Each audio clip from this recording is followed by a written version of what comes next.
All right. Good. Yes. How are you? I believe you are very fine. Before we start, I would request someone from you there to give us an opening prayer. If you are willing, yes, if you are willing, please, you can put up your hand and then you give us an opening prayer. Yes, anyone who is willing to give us an opening prayer, please, you can put up your hand.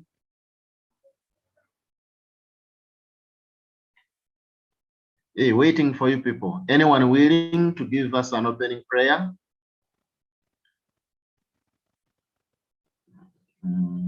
Okay, I have Stuart. Stuart, you can unmute yourself.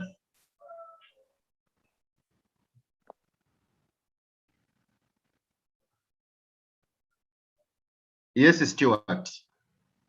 You have again muted. Please unmute yourself.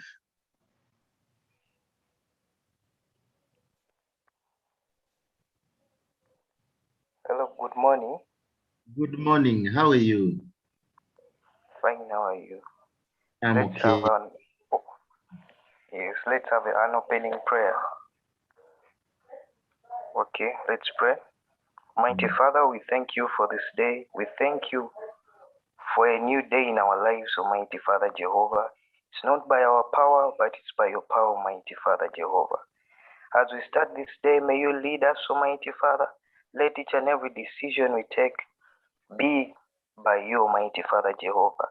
May you influence all the works of our hands, Almighty Father. May you bless us, Almighty Father Jehovah, for each and everything we are going to do today, Almighty Father Jehovah. May it be, Almighty Father Jehovah, of your work, Jehovah Jireh. We want to thank you for our lives, though many have not made it, but who are we that we are still living, Almighty Father? In Jesus' mighty name I've prayed and believed. Amen. Amen. Thank you so much, Stuart, for such a good prayer. Thank you so much. You're welcome. Yes. Okay, so we are now going to start our lesson. But before we start our lesson, I think I have to share the screen, and then you people can be in a position to see what we are going to be looking at. Let me share the screen.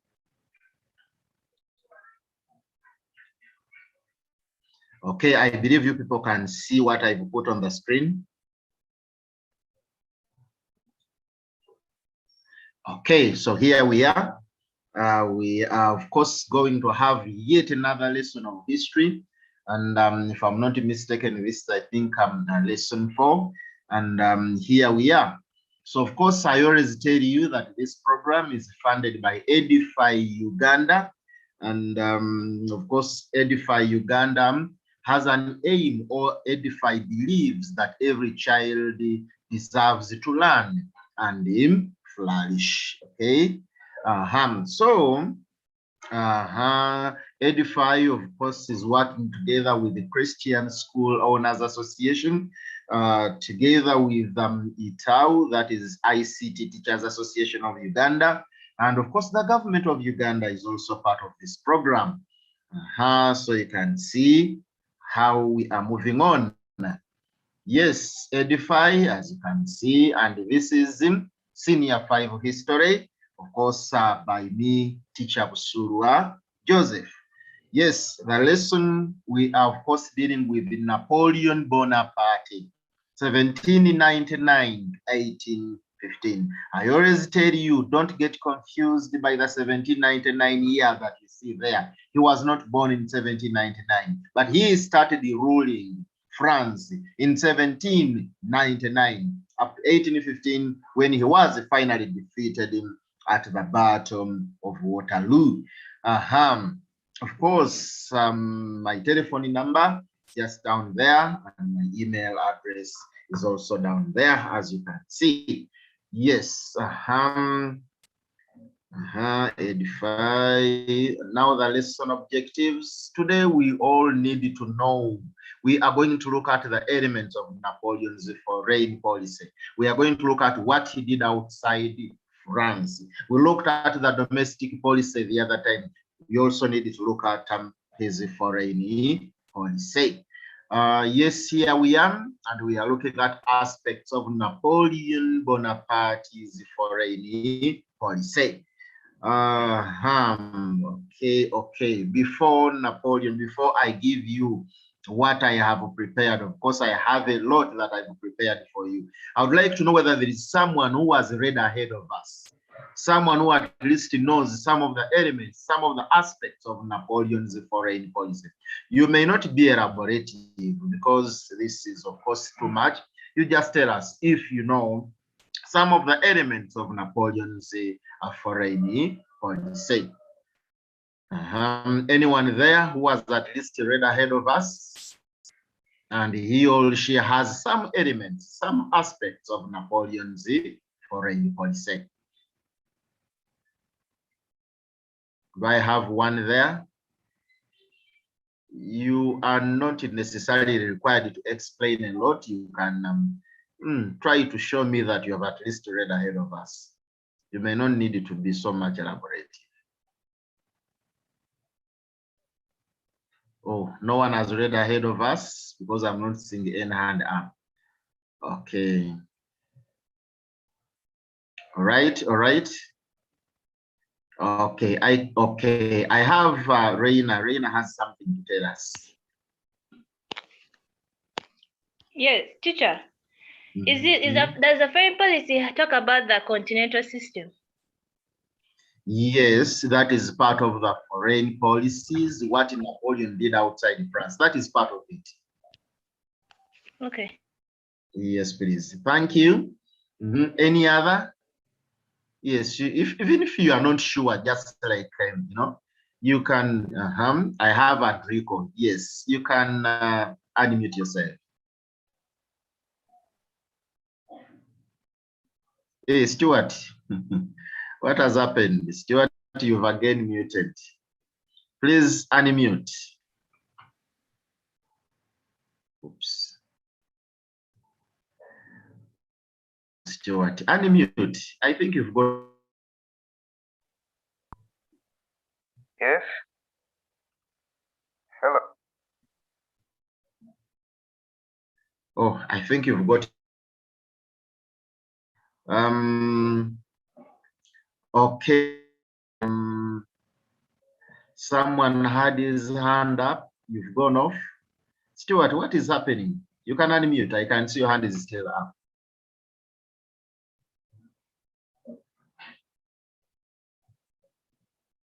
Okay. There is someone who is using a phone here. Okay, you can unmute.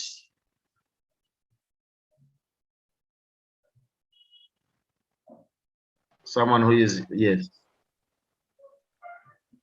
Oh, hello. Yes, Stuart, I can hear you. The Battle of Trafalgar. Yes, thank you. The Battle of Trafalgar. That is, of course, he started with that battle. He started with that battle, and briefly, he was attacking the British, of course. He was attacking the British. He attacked them from Spain. Thank you so much, Enrico. Then the one who had muted earlier, who is using the techno phone here.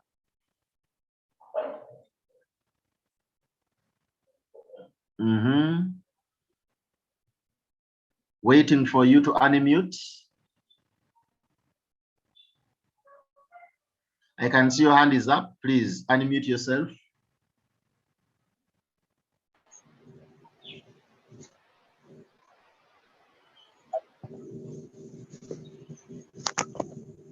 Yes, waiting for you. He signed a marriage alliance with Australia. A marriage alliance. Okay. Okay, a marriage alliance. Maybe you are talking about the wife that Napoleon married after he divorced Josephine. She was a daughter to the Emperor of Austria, and that was okay. Thank you for that. All right. Now, without wasting time, let me try to take you through Napoleon's foreign policy, because I can see people are actually waiting to hear from me. Napoleon's. Okay. All right. So let us try to go through Napoleon's foreign policy here. Yes. Here we are. So someone actually gave me this point. The Battle of Trafalgar. 1805 was one of the important aspects of Napoleon's foreign policy. When we talk about the Battle of Trafalgar, what are we talking about? We are actually looking at Napoleon engaging the British, Napoleon engaging the English. He so much wanted to defeat them. He fought the British when he was still under the directory government in Egypt, but he did not succeed. Are you getting it? So, after taking over power, Napoleon decided to attack the British and then fight them. Unfortunately, he was defeated in just 6 hours. But there is only one success or victory for Napoleon, that the commander of the British, Nelson, was killed, though he did not defeat the British or the English. Okay, so this is what we call the Battle of Trafalgar. We've got a lot of information under the Battle of Trafalgar, but I do not explain each and everything here, so long as you get the important aspects here. Okay, so we are majorly saying that it was an engagement of the English by Napoleon Bonaparte. Okay, he actually fought them from Spain. It was a joint army of the French and the Spanish that attacked the British. Actually, Napoleon had a fleet of around 33 ships. Okay, and then he attacked the British, who had around 27 ships. But unfortunately, Napoleon was defeated. Okay, so briefly, if we can look at this information I have here, that Napoleon had gathered the French army in northern France and Belgium in an attempt to invade England. Napoleon had already defeated European powers such as Austria, that was defeated in 1805, and then Prussia in 1806, and then Russia in 1807. Yes. Now, what does that mean? That the only enemy that Napoleon still had was the English. Okay, so he had defeated the Prussians. Okay, he had defeated the Russians. He had defeated the Austrian. So now the only enemy that Napoleon still had was the English. So he had to fight them. He engaged them, as I've told you, but unfortunately, he was defeated. So we are saying here that it was only Britain that Napoleon Bonaparte had not yet defeated. Okay, so he quickly made plans of invading the British. He assembled around 150 men, 150 men, and got around 1,200 flat boats built. Okay, so he trained his men to disembark rapidly from the boats. He added the Spanish fleet to his forces, and on the 21st of October 1805, the Battle of Trafalgar was fought. Okay, so but there is this important element, I've already talked about it, that France was defeated after 6 hours of ship action. Are you getting it? So meaning that Napoleon was not successful. However much we talk about Napoleon being successful and all that, at least in the Battle of Trafalgar, he was not successful. Okay, so you can see we are saying more than half of the combined French-Spanish fleet, by 33 ships, was destroyed or captured. Yes, Britain lost only one ship. However, their commander, General Nelson, was killed. Okay, so the defeat of the French at Trafalgar saved the British from Napoleon's invasion. So Napoleon, yes, had invaded the British, but he was not successful in defeating them. Okay, now we are saying that the Battle of Trafalgar had direct consequences on Napoleon Bonaparte's plans. After his invasion, plans in Britain of 1804 to 1805 and the Battle of Trafalgar in October failed, Napoleon devised another plan. Now, there is some chronological order here in Napoleon's foreign policy. It was the Battle of Trafalgar. Actually, it was the defeat of Napoleon in the Battle of Trafalgar that he devised another plan. And what was that? Automatically, that was the continental system. And we're also going to look at the continental system. But of course, what was it all about briefly? Because I've already told you, this is somehow chronological. One event takes you to the other. It was the Battle of Trafalgar that made Napoleon devise another plan. another plan of attacking the British, the English, this time from the side of commerce. Okay, this side he wanted to suffocate the English economically in what we refer to as the continental system. Okay, here we are. And I've already told you the next plan for Napoleon was the continental system, as you can see. Okay, the next plan for Napoleon in attacking the English was the continental system. I've already told you it was a system in which Napoleon wanted to suffocate British commerce, to make them suffocate economically. But now the question is, did Napoleon succeed in this? I'll also tell you no. I will tell you no. Napoleon did not succeed in this again. What does that imply? That the English were actually a very, were the greatest enemies of the French. Are you getting it? The English. And okay, we may not go into that. I was actually, okay. So we are looking at the continental system. Now, I've already told you that it was a plan devised for the destruction of English commerce. Napoleon Bonaparte's scheme was to close European port sea to the importation of English and colonial commodities. In other words, Napoleon never wanted the British to keep on exporting their goods to other countries and even to the colonies. And what does this imply? That Napoleon had to have a very strong naval force to actually make sure that all the ports are surrounded by the French naval force. But could Napoleon actually outmatch the British naval force? Of course not. Because at the time, the British were the strongest in as far as the naval force was concerned at the time. And in fact, they were even referred to as the shark in the waters. That is just something they used to refer to the British or to the English. The shark in the waters. But again, the French could be referred to as, actually they had the strongest land force. Okay, the strongest land force. And they were also referred to as the lion on land, something like that. Are you getting it? Now, my point is Napoleon did not defeat the British. However much he wanted to stop so many countries from buying and selling to the English or to Britain, he did not succeed. And in fact, it worsened the situation in Europe. It actually got Napoleon into problems with most of the leaders of Europe. It got him into problems with the Russians, problems with the Spanish and the Portuguese, problems with the Pope. By the way, for your information, at a point in time, Napoleon even imprisoned the Pope. And all this was as a result of the continental system. That is why I told you that somewhere, somehow, the foreign policy is chronological.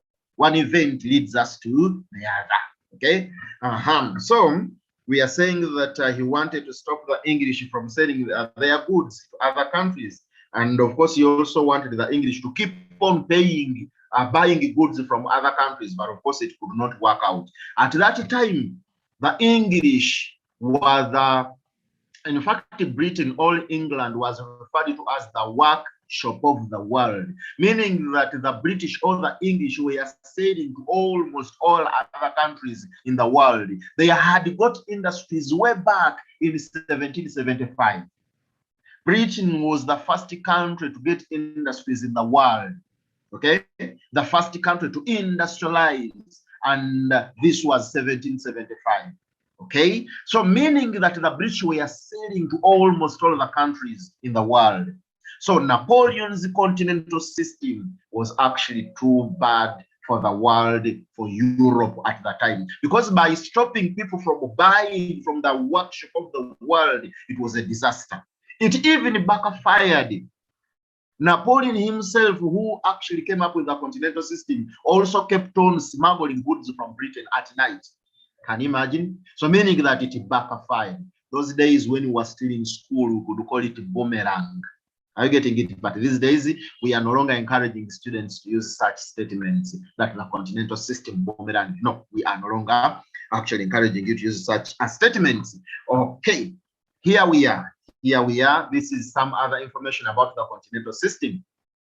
that to make the system effective, Napoleon Bonaparte had to extend this to his territorial conquests and gain control of more and more of the continental coastline.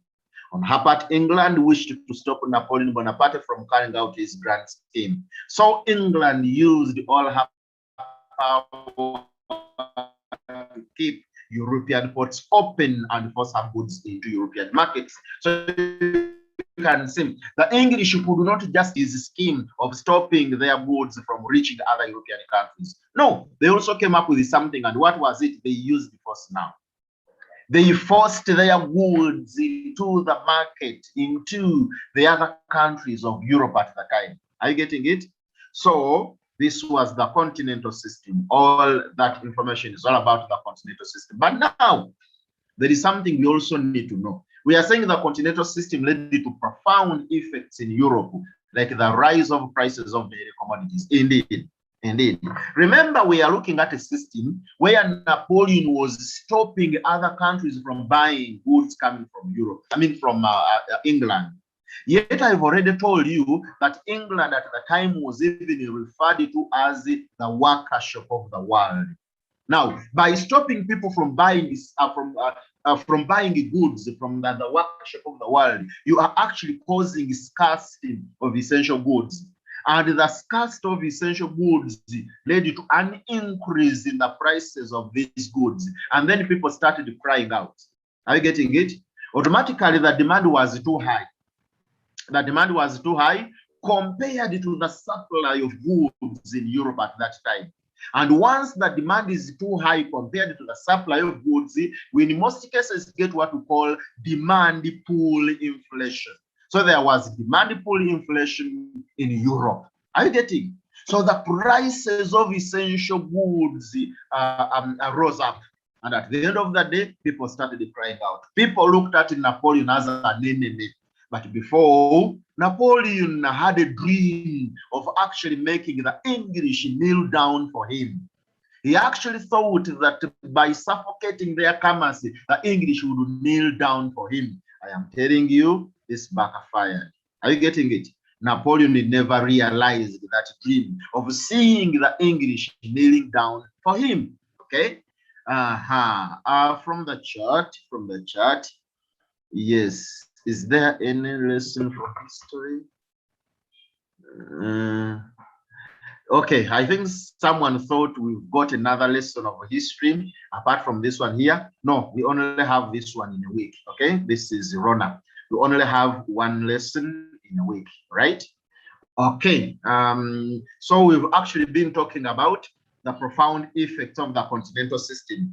A major effect was the rise in the prices of essential commodities. Okay, we can also have this. So we are saying that there was economic hardships in Europe, which created bitter discontent among the French allies. Indeed, yes. Okay, countries like Russia, Portugal, Holland, Switzerland, Italy, all these ones became hostile to France. And of course, not France, but Napoleon Bonaparte. Yes, to France, but the leader of France who was actually doing all this was Napoleon Bonaparte. Okay. There is all this information that at the end of the day, Napoleon had to fight Russia, Austria, Portugal, and Spain. And then finally, the war that Napoleon fought with the Portuguese and the Spanish was actually one of the last wars that Napoleon fought in Europe. And at one time, he was actually, there is a belief that he was at a point in time, he was quoted saying anyway, that the Spanish ulcer has destroyed me. He actually referred to the war in Spain as ulcers. Are you getting it? Because it was a disaster to him. It was indeed a disaster to him. But we are saying it is the continental system that contributed to all this. Are you getting the point? All this was led to loss of lives, of course, loss of lives. And finally, it contributed to Napoleon's downfall. Finally, are you getting it? Therefore, by the way, there is one thing you should note. That when we are looking at Napoleon's downfall, we do borrow a lot from his foreign policy. If we are to look at Napoleon's downfall, we get a lot from his foreign policy, meaning that most of the policies he took, most of the policies he came up with were a disaster to him. Are you getting it? Therefore, when looking at the foreign policy of Napoleon, bear it in mind that you are also looking at Napoleon's downfall. A lot of people, because now look at this statement, the winding up statement here, that the continental system was therefore the principal tragedy in the drama of Napoleon's downfall. The principal tragedy in the drama of Napoleon's downfall. Why? Because the continental system resulted in so many wars that Napoleon fought, and this wars weakened him. How did the wars weaken him? Most of his soldiers died in the different wars he fought. And these were as a result of the continental system. All right? So I believe you people have got that very well. Very, very well. You can please put up your hand. That is, if you've not got something very well, you can give you more. I clarify on it. Okay. Now we are also still looking at the continental system and its effects. Okay. You can see this information here, that the Pope was also not ready to practice the continental system. And you know what happened? Napoleon went there to force the Pope, be part of the continental system. He arrested him and then imprisoned him. Can you imagine? So we are saying that it was Napoleon Bonaparte's determination to enforce the continental system in the papal states. Papal states, this would have been an A, okay? I will make it, in the papal states, that he was forced to quarrel with the Pope. So the Pope's resistance to the continental system compelled Napoleon Bonaparte to imprison him and annex the papal states, and that was 1809. Now, the papal states, where are they found? The papal states are found in central Italy, okay? Anyway, we've got, not necessarily the central Italy, because we've got what we call the central duchies. And the central duchies in Italy are Parma, Modena, and Tuscany. Then from the central states, the central duchies, we go to the papal states, okay? Because in northern Italy, we've got Lombardy, then there is Venetia, then there is Piedmont. Then in between there, we've got Parma, Modena, and Tuscany. Those are what we refer to as the central duchies. Then from there, you go to the papal states. Then lastly, down there, there is Sicily and Naples. Okay, those are the states that made up Italy. Because Italy at the time was not united, and we never had a united Italy. It was only in 1870 that Italy got its unification under Count Camillo Cava, together with the Victor Emmanuel II. Okay, so but we are talking about the papal states that Napoleon annexed after imprisoning the Pope. Okay, so we've got this other information here as another foreign policy of Napoleon. And this is what we are referring to as the Peninsular Wars of 1808 to 1813. And we are saying they also profoundly contributed to Napoleon's adventures in his foreign policy. So what are we looking at? We are looking at a policy known as the Peninsular Wars of 1808 to 1813. Peninsular Wars, we are looking at Napoleon engaging the Spanish and the Portuguese. He engaged the Spanish and the Portuguese. First, he actually made an alliance with the King of Spain to attack Portugal and then take over Portugal. Are you getting it? But later on, there was a quarrel between the King of Spain and his son. And then Napoleon thought that he could use that as an opportunity to again take over Spain. Are you getting it? First, it was an alliance with Spain. But when there was a quarrel between the son and the father in Spain, then Napoleon thought he would use that as an advantage to also take over Spain. Indeed, he tried it out. And then he took there his brother Joseph Bonaparte to lead the Spanish. But the Spanish could not actually accept that. They resorted into what we call a guerrilla war against Napoleon Bonaparte. At the same time, Napoleon also wanted to take over Portugal. So this is what we refer to as the Peninsular Wars. Okay. Briefly, we can also look at this information here. that in 1807, Napoleon made an alliance with the King of Spain for the conquest of Portugal and its partition. But before the plan could be accomplished, the Spanish king and his son quarreled, and the government of Spain was weakened. Napoleon Bonaparte now thought that he could conquer Spain itself and then take for himself Portugal. So I think you can see Napoleon. We are looking at the Peninsular Wars. Okay. He thought it would be simple and it would require only 25,000 men and only 1 or 2 months to complete. But I'm telling you, it was not that way.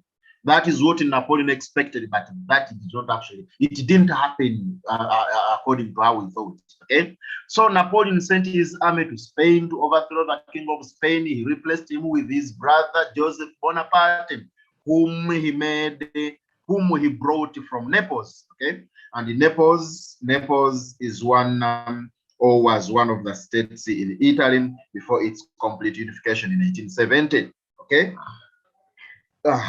So we are saying Napoleon thought it was such a simple scheme, but it wasn't. It wasn't.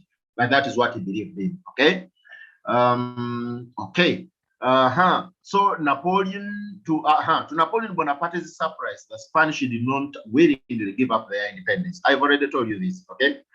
They organized the popular resistance, a kind of guerrilla warfare that forced Napoleon Bonaparte to keep 300,000 men in Spain. To worsen the situation, the English sent their forces to help the Portuguese, and also Napoleon Bonaparte was not able to control Lisbon, the capital of Portugal. So I think you are seeing the plan. I summarized it when I was beginning. Okay. So the Spanish War helped to tie a large force of the Frenchmen who would have given Bonaparte more strength, meaning that he had soldiers fighting in Spain. Are you getting it? And these soldiers would have been with Napoleon in the different conquests. Are you getting it? But they were tied in Spain. Okay. The Spanish resistance promoted the spirit of defiance somewhere else, like in Austria and Prussia. Now, remember, there is something I did not actually tell you at the beginning. Actually, I talked about it, that Napoleon had defeated the Prussians, Napoleon had defeated the Austrians, Napoleon had defeated the Russians. The only enemy that was still a problem to them were the English. Are you getting it? So we are saying that Napoleon, after defeating the countries I've talked about, they were now under his control. Are you getting it? Even Italy was under Napoleon's control, because the moment he came back from Egypt, from the Egyptian campaign, he recovered what he had got for the French, because the directorial government had lost it. He went back, fought the Italian. Got the Italy back from Austria, and signed a treaty with Austria at Austerlitz. Getting the point? So my point is, what I'm trying to show you, that the moment the Spanish resisted Napoleon, even other countries that were under Napoleon's control started or got that spirit of defiance against Napoleon. And this was the beginning of Napoleon's downfall, because almost all the countries now started fighting against him. All the countries that he had got for himself. He had created an empire in Europe. Now his empire was in a state of, the empire was dying out. Okay, the empire was dying out. So the Spanish War therefore created cracks into the French Empire, leading to the weakness of Napoleon Bonaparte and his eventual downfall. Remember, I told you, when we are looking at the foreign policy of Napoleon, we are majorly focusing on Napoleon's downfall. Okay, majorly focusing on Napoleon's downfall. All right. We have this other information here. Now we are looking at another mistake. Remember, I told you, concentrate on Napoleon's downfall. And that is why you are saying the biggest mistake that Napoleon Bonaparte committed, we are saying, was the invasion of Russia in 1812. But remember, I told you, most of these invasions were as a result of the continental system. Okay? He attacked Italy, the papal states, simply because of the continental system. Are you getting it? Now we are looking at Napoleon also attacking the Russians, and this was as a result of the continental system. The continental system had become a problem to the Russians. Prices of essential goods had gone up. The Russians were crying. And then they looked at the French. They looked at Napoleon Bonaparte as the trouble causer. Okay? So we are saying he attacked the Russians in 1812. This is historical, I'm telling you. Napoleon attacked the Tsar of Russia with over 600,000 men. The biggest army a country has ever taken to attack another. I'm telling you. 600,000 men to fight against him, the Russians. And we call this the Moscow campaign of 1812. But we always tell our learners that this was also a disaster to Napoleon Bonaparte. Because out of the 600,000 men that Napoleon went with to Moscow, he was in a position to go back home with only 20,000, and most of them were war casualties. I'm telling you. Now, the question is, did the Russians engage Napoleon and defeat him? They used the tactic. They used it. Okay, sometimes they employed what we call guerrilla war tactics. But at the beginning, they also applied what we call the scorched earth policy. It is majorly the scorched earth policy that destroyed Napoleon's grand army. Are you getting it? Majorly the scorched earth policy that destroyed Napoleon's grand army.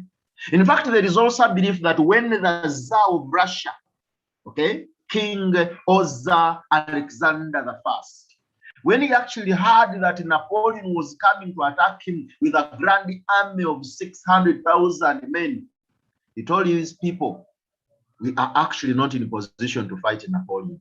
But you know what? Our December will do. You understand? Our December will do. What did he mean by saying our December will do? This man was actually talking about winter. He was talking about winter. And Napoleon never carried winter clothes. So many of his soldiers died as a result of winter. And so many other, like they were also being attacked. You remember I've told you the Russians used the guerrilla war tactics. They also used the earth scorched policy. Okay, so let me try to show you some of this information here.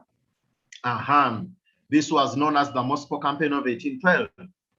And the background is that in 1807, Napoleon had convinced the Tsar Alexander that Russia's alliance with France would mean great things for Russia. But in the long run, the Tsar Alexander I realized that Napoleon Bonaparte had just used him for his own ends. Okay, by 1811, the relationship between the two men had cooled so much that they ended up quarreling openly. Okay, so his reasons were that Napoleon's continental system was hurting the economy of Russia. France had also annexed the north coast of Germany and the Kingdom of Holland. Napoleon had also annexed the Papal States and gained control of the mouth of River Tiber and Rome. Tsar Alexander was convinced that Napoleon intended to control Poland, and so the Tsar quickly annexed it before Napoleon could do. The Tsar sent the Russian army to the border with Poland to protect the new creation. Okay, so Napoleon looked at this as an insult and he decided to attack the Tsar. In June 1812, Napoleon crossed into Russia with about 600,000 soldiers. I've already told you this. And this was the Moscow campaign of 1812. Napoleon Bonaparte met with disaster in the Moscow campaign. His troops were killed by the Russian severe winter, having not prepared for it. Out of 600,000 soldiers, he went with Napoleon brought back not more than 20,000 men. Are you getting? The Moscow campaign was a military disaster for Napoleon Bonaparte. It encouraged the Prussians and Austrians to join the Russians in a coalition against Napoleon. Okay, so Napoleon Bonaparte and the continental system, and the Moscow campaign, we've seen it also. Okay, we've seen it and we've actually told you that it was a disaster. By the time he crossed the river Yemen back to France, he had only 20,000 men out of the 600. But I'm telling you, out of the 20,000, he also had war casualties. In most cases, we tell our learners that this was a turning point in Napoleon's career. Indeed, it was, because he lost many of his fighters. And then the people of France, some of them got annoyed with him. Why? Because in France, there is actually a belief that people lost their relatives.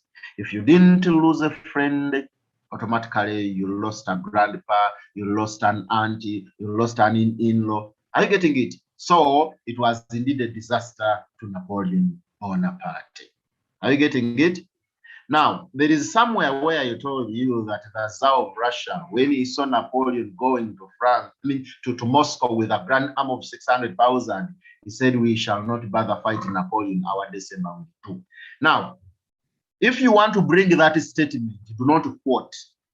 Because when you quote, I told you at the beginning, when you quote, the examiner will be waiting for the book you've quoted. The examiner will be waiting for the page, and maybe the version and the right of the book. Are you getting it? You might not be in a position to know all of this. What do? You use statements like it is believed that Napoleon said. It is alleged that the Tsar of Russia said. Are you getting it? You use such statements, okay? If you want to bring out such quotations. But if you are sure of the book you are quoting, it is okay. The page, the writer, and you know that one, it is okay. The moment you quote rightly, the book and everything, you get extra 2 marks, bonus. Are you getting it? But if you are not sure, please, because the moment you quote and you are not so sure, you will actually get -2. So avoid that, okay? So we are now looking at another foreign policy, and this is in his earlier days. Now we've gone back to the earlier days when he had just come into power.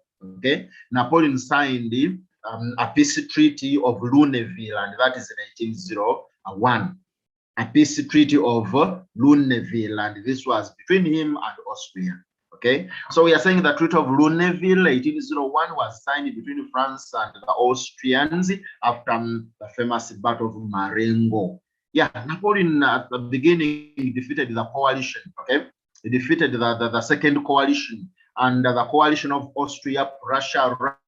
You understand? That is why he ended up signing different treaties with these countries. So here, after defeating the second coalition, and after defeating the Austrians, he signed with them a treaty at a place called Marengo, in which, of course, the Austrians recognized Napoleon's supremacy. By this time, the European powers had formed the second coalition against him, France. Okay, Napoleon had crossed the Alps, descended into the plains of Lombardy, and defeated the Austrians at the Battle of Marengo. Okay, remember, I told you that when Napoleon was sent to Egypt, the directorial government was too weak and then lost what Napoleon had got for the French. Remember, before Napoleon going to Egypt, he had gone to Italy in what we call the Italian campaign. That is 1796. He defeated the Austrians and signed with the Austrians the Treaty of Campo Formio, in which the Austrians lost a lot to the French. Are you getting it? Now, the directorial government lost everything. So the moment Napoleon came back, he had to go back and then fight the Austrians in Italy, defeated them at the Battle of Marengo, and then signed the treaty of, and signed the Luneville Treaty with them. Okay, he forced the Austrians to sign a peace treaty called the Peace Treaty of Luneville. By this treaty, Napoleon recovered for France the control of northern Italy in 1801. Remember, in the first attack, 1796, Napoleon, after defeating the Austrians, he divided Italy into two, northern Italy and southern Italy. He even created, actually gave northern Italy a new name, the size of a republic that was directly under the control of the French. The directorial government lost that. But Napoleon in 1801 recovered it from France. Okay. Now that was the Treaty of Luneville. Now there is also another treaty here, the Treaty of Amiens, and this was signed between the French and the British. They realized that they had fought for so long. Here, Napoleon had not defeated the British. Okay, but the two countries realized that they had fought for so long, so they decided to sign a peace treaty that we should never fight against each other. Are you getting it? But it did not last long, I'm telling you. This peace treaty came as Britain and France seemed tired of war, which was not ending in the victory of either of them. It was this that made Britain and France to sign the Peace of Amiens in 1802. Britain promised to give back France and her allies all those territories that she had captured from them, except and she was also the land of Malta, that is in Egypt or in the Mediterranean Sea. France agreed to evacuate Naples and the Papal States. Yes, Naples is one of the states, or was one of the states in Italy before its unification, and then the Papal States, which I've also talked about. Okay, both countries welcomed the Peace of Amiens as it gave them a breathing space. Okay. That was the Peace Treaty of Amiens. It did not last long, as I've told you. In 1805, Napoleon Bonaparte attacked the Austrians. He then captured the capital of Austria, Vienna. Okay, in December 1805, he defeated the Russian army at Austerlitz. The Treaty of Austria was signed. The Treaty of Austerlitz was signed with Austria. Austria was forced to give up Bavaria and Baden, some of her valuable possessions in South Germany. Austria thus became landlocked and was forced to accept the changes that Napoleon had made and was to make in future. So we are looking at Napoleon creating an empire for himself. Are you getting it? He defeated the Italians, he defeated the Austrians, he defeated the Austrians, he defeated the Russians. Okay, so we can also see another foreign policy here of the Treaty of Tilsit, 1807, which was signed between Napoleon Bonaparte and Tsar Alexander I of Russia. Okay, Tsar Alexander I of Russia signed a treaty with Napoleon in 1807. This was before the attack. Remember, we've talked about the Moscow campaign of 1812. This was before the Moscow campaign of 1812. Okay. Napoleon Bonaparte managed to defeat the Prussians. I've already told you that was 1806. He put up the greater part of Prussia under the rule of his generals. Next, he turned his forces to the Russians. In 1807, he defeated them, okay, at the Battle of Friedland. Napoleon Bonaparte and Tsar Alexander I then met at the Prussian town of Tilsit on June 21st, 1807. At Tilsit, an agreement was made between Napoleon Bonaparte of France, Tsar Alexander I of Russia, and Frederick William II of Russia. Okay, now they came out with the Treaty of Tilsit, according to which Russia lost valuable territory to France and was obliged to pay a huge war indemnity, before which payment French troops were to occupy various fortresses in the provinces until the completion of the payment. On the part of Russia, Napoleon made the Tsar believe that the door was open for him to expand eastwards. Now, let me briefly talk about the Russians expanding eastwards. In this treaty, Napoleon made the Russians believe that he has given them a go-ahead to go and expand their territory eastwards. In the east of Europe, there was an empire known as the Ottoman Empire. In the Ottoman Empire, the Russians had interests, like they had to take over some territories from the Ottoman Empire. They wanted to take over Moldavia and Wallachia and so many other territories. They also believed that most of the people in the Ottoman Empire were Orthodox Christians who had an origin in Russia. Are you getting it? But of course, this was not the plan. Okay? This was not the plan. The Ottoman Empire, I've told you, was found in the east of Europe. With the time, we will talk about the Eastern question. And under the Eastern question, we are majorly talking about the Ottoman Empire that lay on 3 continents. It lay on Africa, Europe, and Asia. It had its capital at a place called Constantinople. It was founded by a man called Uthman, and that is why in the earlier days it was referred to as the Uthman Empire, which later on turned into the Ottoman Empire. Okay, so Napoleon made the Russians believe that they will expand into the Ottoman Empire, but of course other European countries were looking at it negatively. Okay, we have this other information here that this was not true, of course, allowing the Russians to expand into the Ottoman Empire all eastwards. Okay, that I've talked about that the Russians wanted to get Moldavia and Wallachia from the Ottoman Empire or Turkey. Now you can see Turkey here. I don't want to confuse you. The Ottoman Empire, I think you are seeing the Turkey here. You are seeing the Turkey here. Now the Ottoman Empire had its nucleus as Turkey, and that is why sometimes it is even called the Turkish Empire.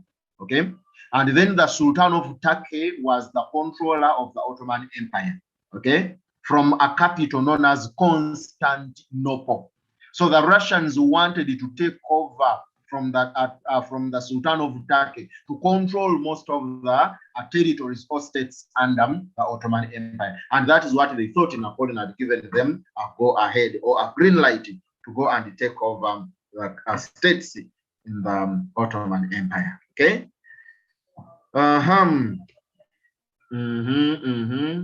Okay. From what I can tell you, we have seen all that we needed to look at under Napoleon's foreign policy. We have seen all that we wanted to look at. But before we go, we are going to try out this assignment. Please try it out. It is such a simple assignment. Okay? You look at the foreign policy. Look at what we have seen. Don't worry. I am going to send you the slides you've been looking at in on the Google Classroom. You will find them there. Okay, and meaning that the information, the notes will be there. You will be in a position to answer this question here, the extent to which Napoleon's foreign policy contributed to his downfall. Okay, so we will be looking at, you will be attempting that one. For now, we've come to the end of this lesson. I don't know whether there is anyone who would like to ask something. If you feel there is something that you've not got right, I can try to help you now before we actually get off. We have some 4 minutes to the end of this program. You can put up your hand and ask, just in case of anything. Even if you don't have what to ask, you can at least appreciate, or you can at least tell me that yes, I've got this right. Okay, I have Reina. You can unmute yourself. Teacher, the question I want to ask is not in relation to Napoleon Bonaparte, but it's in relation to the French Revolution. Yes. So we were given an assignment on our school, where I come from, and it was asking on the effect of the French Revolution on Europe. So, but the notes that they gave us, they're only 9 effects, just 9, and it cannot make the standard points for an essay. But then when I was going through my work, there's also the parts of effects of the French Revolution on France, and effect of the French Revolution on the Catholic Church. So teacher, I was asking, is it possible for me to add on to the question that talks about the effects of the French Revolution on Europe, if I can add on effects of the French Revolution on the Catholic Church and France, or it is strictly effects of the French Revolution on Europe? Okay, even the effects on the Catholic Church you can add. Okay. Look at the Catholic Church, which was under the leadership of the Pope coming from Italy. So you can even add the effects of the French Revolution on the Catholic Church. But again, we have more than 9 points. We have more than 9 points. Unfortunately, I cannot give them here, but we've got more than 9 effects. More than 9 effects. He had a lot. Okay. The French Revolution had a lot. Sorry, I thought I was talking about Napoleon. So the French Revolution had a lot of effects on Europe. We have more than 9. But don't worry, you can also look at the effects of the French Revolution on the Catholic Church. You can add them there. But of course, that would be 1 point again. You understand it? It could just a point. Okay. So I think I've answered you there. I don't know whether anyone has another burning issue. Yes, do I have someone with another burning issue about what we have covered? Okay, should I assume that everything has been clear to us? All right, all right. Okay, for now, we are going to end here because I can see our time is up. We've got only 1 minute. Okay, let me see from the chat. Okay, Charlotte says, thank you so much, sir. You are welcome. You are welcome. Okay. You are welcome. So for now, we've come to the end. Yes. Okay, Rona. Sozi, Gloria.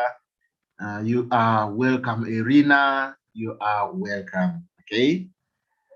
Yes, yes. Okay. All right. So we are going to meet again next week. Same day, same time. Okay. Same day, same time. Don't worry. I am going to have the slides posted or uploaded on Google Classroom. You will find them there. Okay. All right. For now, we are ending here. Have a blessed day and a blessed week too. Okay. All right. Okay. All right. I don't know whether Mr. Ben has something to tell you. If there is nothing, I think we can end the lesson.